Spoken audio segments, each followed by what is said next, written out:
Good afternoon, everyone. It's a real pleasure to be with you all.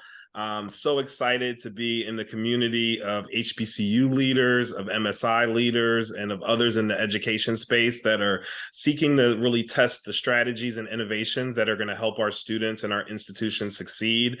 I see some friends of the UNCF Institute for Capacity Building in the room as well, in addition to my colleague on the ICB team, Dr. Amanda Washington Lockett. So thank you, everyone, for being a part of this space. And thank you, Basta, for the opportunity to share a little bit more about what we've learned on our journey to sort of figure out and unpack the opportunity for college to career readiness for our HBCU institutions. As Dr. Field said, I work for the UNCF Institute for Capacity Building, and we're a unit within UNCF that's essentially working on the question of what strategies should HBCUs be deploying to really help them achieve their mission. What that means is that our institutions are involved in a change management process with us. And so you'll see here that I've identified our theory of change, of partnering with institutions, figuring out how their impact strategies are aligned with key priorities they have for their mission and vision, supporting those priorities and building the capacity that empowers them to achieve it. And by capacity, we mean new professional development, new systems, new partnerships, new technologies, new relationships that can really help manifest a new opportunity or change.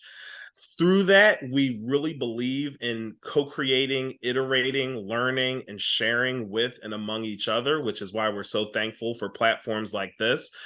We have to, as a higher education community, break out of our silos where we try all of our innovations in single units and then hope to kind of learn as we're working on things individually. There's so much opportunity for collaboration when we work as a network, and that helps us fail faster, succeed and go further, and help each other out as we seek to sort of support our students. And our theory of change is that if we do all that, we'll be able to disrupt generational poverty.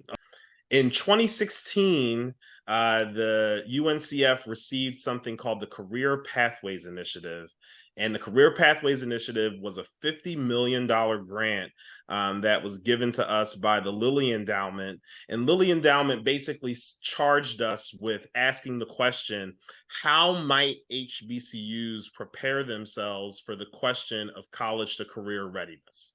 We ended up realizing is that the question of career pathways for institutions is so pervasive. It is the goal of nearly every student on campus that their education lead to a sustainable job that's going to be helpful for them, for their community, for their lives. That it's something that animates every part of the college going process in such a way that when we knew we wanted to work with our HBCUs, not just on a discrete program that they might accomplish over a small window, but the types of activities that would help them embrace career pathways as a deeply embedded and strategic practice, that we wanted to go through a fresh process to help our institutions dream with each other about how career pathways might manifest.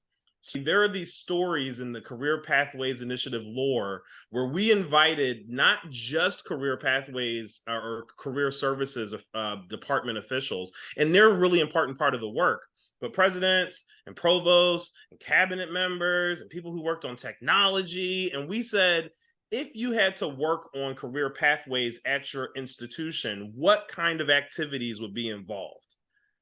And what we realized was every part of an institution, or nearly every part, could be connected to career pathways, right? Because if you want to be able to graduate with a good degree and get a good job, you're going to need financial aid. You're going to need housing.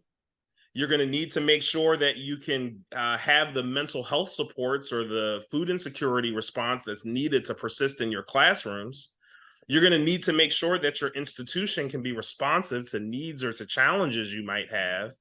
And so through that process of unpacking career services or career pathways as not the office on the side of campus, but a central theory that can animate how every part of a campus functions, because we know that career success is the ultimate aim of so many students. It helped to reform and transform how we were able to ask the question, what is career pathways work at our institutions? We ultimately built out what we called a three-pronged approach to driving institutional transformation. And so quickly, our Career Pathways Initiative became our transformation work. And we basically had three categories of activities that we worked with institutions on. The first is called guided pathways. We sometimes call guided pathways making everything about the educational experience easy except the learning, which means it should be easy to register for class. It should be easy to get financial aid. It should be easy to figure out what your degree pathway is.